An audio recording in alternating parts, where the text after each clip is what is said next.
This is Sarah at the Bartow Public Library. Today, we will be making hoop wall organizers.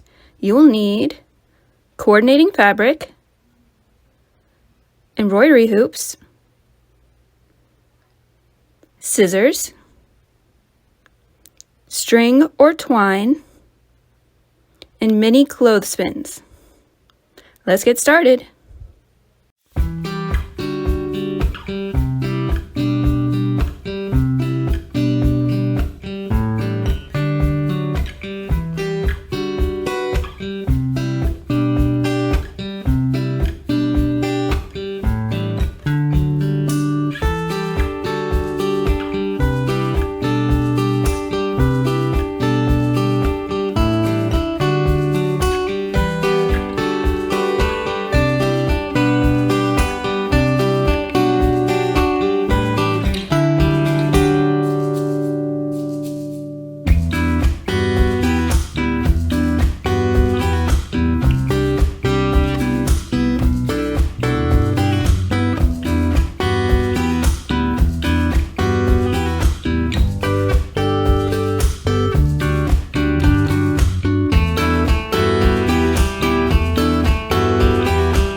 We hope you enjoyed this tutorial.